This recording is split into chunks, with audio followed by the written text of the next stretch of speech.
We understood that first part of what is karma and how it is the twofold path, and we understood what is yajna, how to do the things in the yajna. And when this does not move, Arjuna, he moved to a stance where he started an emotional appeal, where he talked about the leadership, where he tried to invoke emotional trigger in Arjuna, where he started to recover. Then he starts giving Arjuna the right formula of action from the verse 30. After giving the right formula, he tells how one has to approach towards the formula and how one can take that formula and achieve dynamic tranquility. After coming to that part of what is the right technique of action, he also tells what is it that stops one from taking this technique, or what is the impediment for this right action. And in the previous segment of part 4, where we talked about impediments, we understood the main impediment is the desire that is born out of rajasic temperament. And now the part 5, where we will see how to overcome those impediments. Indriyani mano buddhihi अस्याधिष्ठानमुच्यते एतैर्विमोहयत्येष ज्ञानमावृत्य देहिनम्. Here he says the senses, mind and the intellect are said to be its seat. Veiling wisdom, through these it dilutes the embodies. It's all like referring to something. We need to understand what it means, and this means here. So the senses, mind and intellect are said to be its seat. So it here is referring to the previous verse, constant enemy. So he has told that the desire that is born out of the rajasic guna is the constant enemy, and the seat. Now in these three places, what is going to sit is the desire. The desire has three seats: one physical, one mental, and one intellectual, the three instruments with which we contact the world. Veiling wisdom, through these it dilutes the embodied. Because of this, what happens? We saw that desire, when we become emotional, when there are more desires, when the mind becomes restless, your intellects get clouded, and because of that it being clouded, you are not able to realize the self, and also you are not able to perform what you are supposed to perform to your best ability.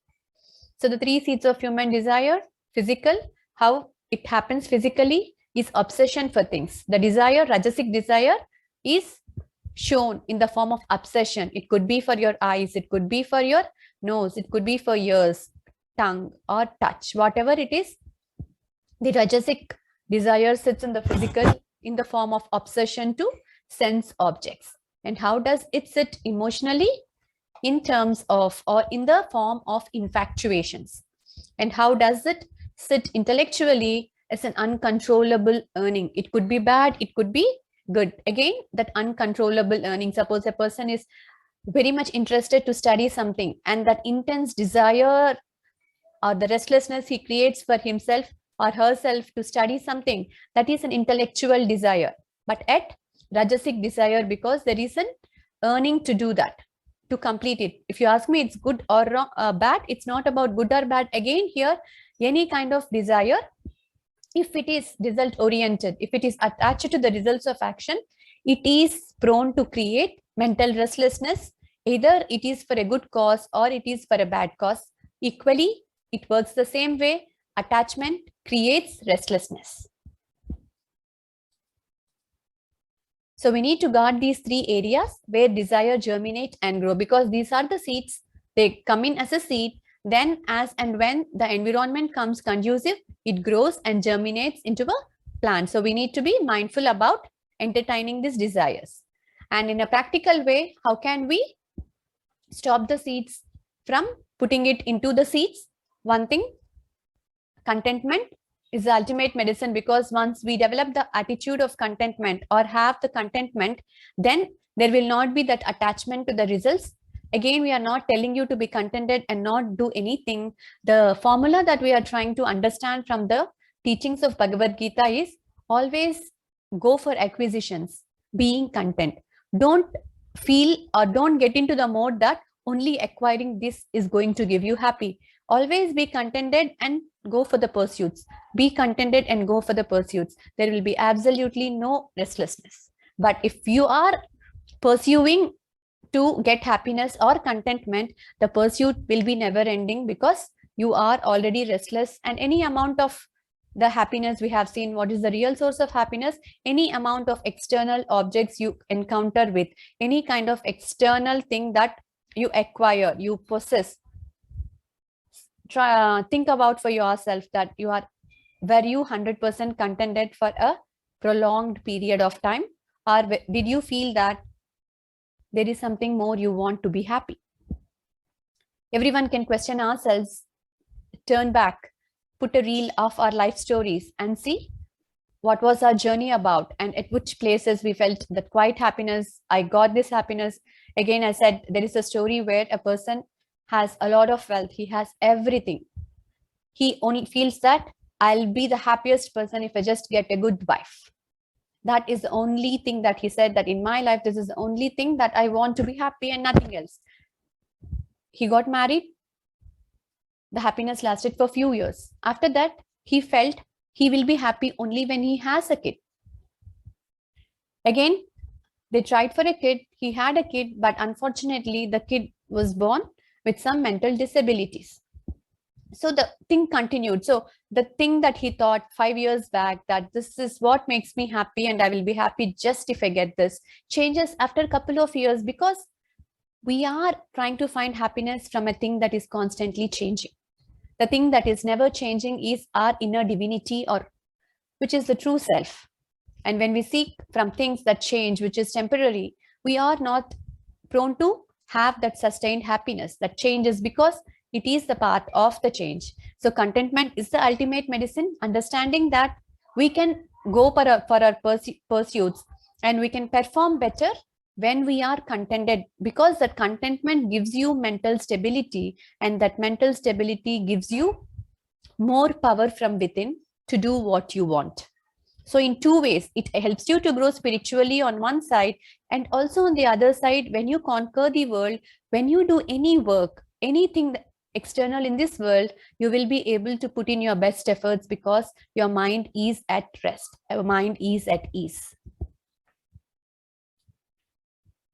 Tasmat tvamindriyanyadau niyamya bharatarshabha papmanam prajahihyenam jnana vijnana nashanam. Here he continues, therefore, O Bharatarshbha, controlling first the senses, indeed, kill the sinful destroyer of knowledge and wisdom. So he is telling Tasmat, again we came to the conclusion, he is concluding.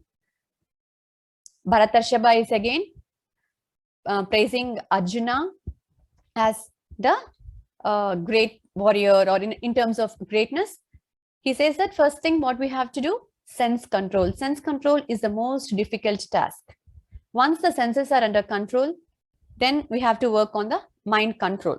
So once the mind is controlled, senses automatically get control. Mind control is more stronger in terms of the power, but to control the mind, first you have to start from your controlling of the senses. Why they are saying it is a sinful destroyer of knowledge, and throughout Bhagavad Gita, the Vedanta that is described is the only medicine ultimately is jnana, which is knowledge, because the problem is ignorance. Why? What is the ignorance? The ignorance of not identifying yourself correctly. So once you have to find out the divinity within you, that will happen ultimately through knowledge. But to gain that knowledge and understand that knowledge, again, you need purity of mind. That's why you have to practice, as Vivekananda says, you have to take any path that suits you, be it be Raja Yoga, be it be Karma Yoga, be it be Bhakti Yoga, or be it be Jnana Yoga, or take a mix and match wherever possible. But ultimately, the aim of everyone is to manifest the divinity. And to do that, suppose you are changing one aspect of yourself, until you have a knowledge that, I'll tell you a simple example. The mental restlessness that creates within your internal environment also affects your kids and your surrounding environments, because when you radiate negative energy, you are not going to help anyone around you. So that is the knowledge that I had when I had to change my internal environment. So with that knowledge, when I started letting go of my negative emotions whenever they strike me, gave me a sense of good feeling. If I had no knowledge about it, but try to do something without knowledge, then the acceptance will not be there, or you will not have a willingness to do. So for everything, for you to change your aspect, you need knowledge. When it is backed up by knowledge and it becomes a wisdom, it will be more continuous and it will be more sustaining. That's why he's saying here, first control the senses. Why do we need to control the senses? Sense control is what first brings or stops the restlessness of the mind, and slowly you can work on your mind control. And when your mind is controlled, you will not have these kind of rajasic desires. And once you don't have the rajasic desire, again sin here refers to the mental restlessness. And when we don't have these rajasic desires, our knowledge, everything we will be able to reflect and put them into practice. Until our mind is restless, whatever we learn, we cannot put it into practice. That's why first thing is constant practice of karma yoga, which first helps to bring the purity of mind. We saw the cycle where we start doing karma yoga, then when we detach ourselves from the actions and we do swadharma, then nishkamya, when we are not attaching to the results and do work as worship, what comes is chitta shuddhi, the mental clarity. Once you get clarity of mind, you develop purity of thoughts. And when you have clarity in every action you do, there will be no reason for you to regret, or there will be no reason for you to remorse. In that case, mind is always quiet and calm, and you are free to do anything you want. And your knowledge stays intact, accessible to you at every moment of your time.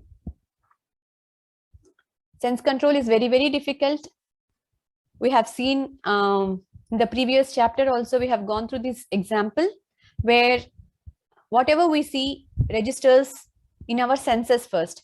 But to register in the mind, they have to get registered into the sense center. But we have the ability to register it or not to register it.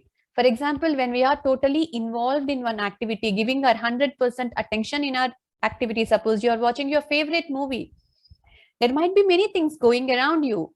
Your kids might be calling you, still you might not hear it because your total attention, all your senses is engrossed into a particular activity that they do not have the capacity to get into your sense center. In that way, that happens unknowingly because you are 100% in attachment or in attention to what you are doing. In the same way, I always take the verse from the second chapter of the tortoise example, Yada samharate chayam kurmonganiva sarvashaha. So whenever I am doing a work, whenever I get a distraction, I always remember the verse to withdraw my senses. So my goal is this, I'm currently doing this. For example, even I go for cooking, at that time, my goal is to cook food. So I keep away all the distractions, or if at all a notification comes, phone rings or anything, at least, again, we cannot totally let go of everything. If there is something very urgent to attend, yeah, we have to be mindful to attend that. But if it is something that is really distracting the work and we just go there because my mind is pulling me to see a notification, then I don't do that. I always remember that I need to pull back my senses, because this formula only helps me to prevent distraction.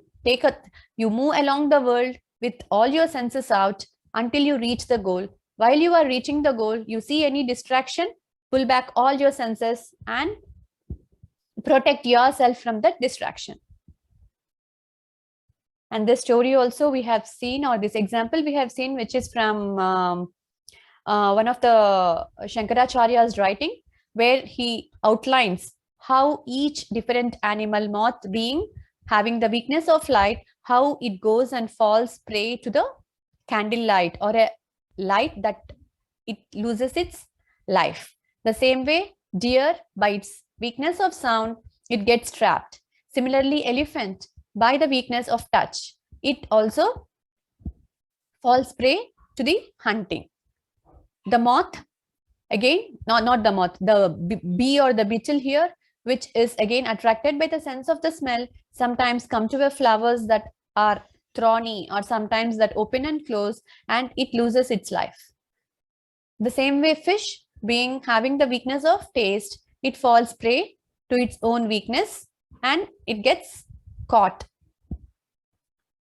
if animal is having one weakness and that single weakness is able to destroy the life of the animal, human beings having the five senses equally powerful and equally prone to develop weakness, how much awareness we need to display to have the sense control. That's why getting a sense control is the toughest thing to do initially. So we have to be more cautious, more careful, because it's not one sense. Again, these are by default. By default, these animals are like this. They cannot change. But for us, default state, no one knows. Some things could be acquired as a default, but some things develop. And what weakness we develop through the course of our life's journey, we ourselves don't know until we reflect and realize that this is what is my weakness. These are all my areas of weakness. And this was the thing that I told. Yada samharate chayam kurmongani iva sarvashah indriyan indriyartebhyah tasya prajna pratishtita, where he explains the qualities of Sthita Prajna, and he says the Sthita Prajna, how does he walk in the world? He walks in the world like a tortoise going into the world when he wants to conquer something, and whenever he sees a distraction, he pulls back all his limbs, comes into a shell, and when he withdraws the senses, that's called as pratyahara. When you withdraw the cells into the shell and keep, you are the strongest. Nothing can come and touch you or shake you. Meaning here, nothing in the sense, again, we are referring to the distractions. Indriyani paranyahuhu indriyebhyah param manaha manasastu para buddhihi yo buddhe parasastu saha. He's saying the senses are said to be great. Greater than the sense is the mind. Greater than the mind is the intellect. That which is greater than the intellect is he. He is just giving the hierarchy again, which we have been seeing from the start of the first chapter. Senses are great. And who should be the master of the senses? Your mind. Mind should control the senses. And who should control your mind? Intellect should control the mind. And again, he's saying, more than the intellect, it is the divinity within you that is, which is fueling you, that is more greater. So follow the hierarchy, always higher controlling the lower. If you follow this hierarchy, then you will not have any kind of mental restlessness. So whenever your senses are looking, you take the permission from your mind. And if your mind wants to give a permission to the senses, your mind has to come and consult your intellect, and your intellect has to give a yes or no. And if every action, every single thought is happening with this kind of approach, where everything is driven by your intellect, then the sinful actions, which means the restlessness, agitations that you create in the mind, will be very, very minimal. The last verse of this chapter, Evam buddhe param buddva samstabhyatmanam jahi shatrum mahabaho kamarupam durasadam.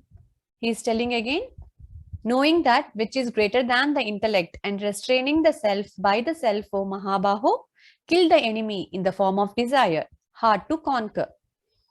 So again, he is bringing the fighting scene here, or telling it to fight, because Arjuna, being the warrior, when he says enemy fight, his mind gets attached to it. The reason why he projects desire as enemy here, because of the person he is talking to. If you are talking to a person who is in a different journal, or a person who is totally a different person, you can project it in a different way. But here, the reason for projecting the desire as enemy and asking Arjuna to conquer the enemy is to make him more understand about the reason and make him more willing to do that action. So he concludes by saying, which is greater than the intellect is the self. That's what the previous verse we saw. And what is stopping us to realize the intellect? We saw in the previous segment the three kinds of things that are covering: the sattvic desires, the rajasic desires, and the tamasic desires, how they cover the self. It is covered by the desires. So that cover has to go. So you have to fight so that you will be able to conquer or remove that desire, so that you will finally realize yourself.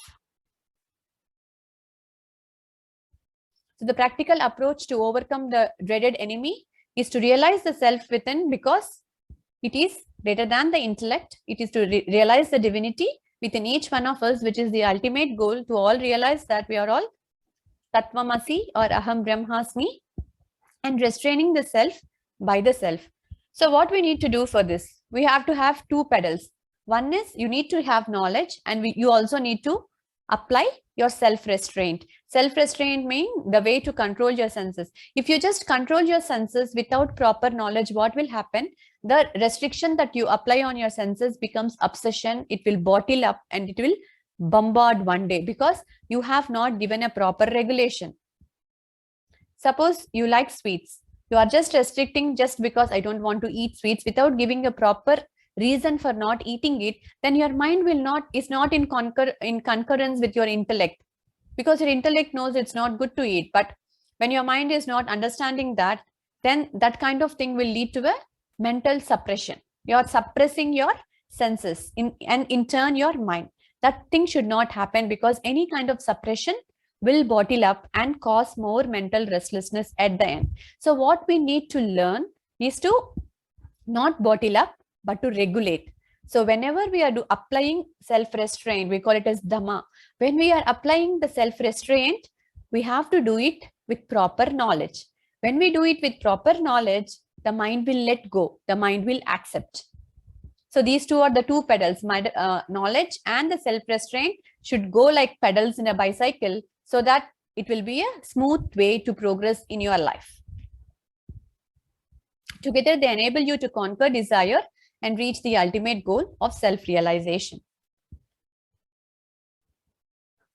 So I'm just ending it.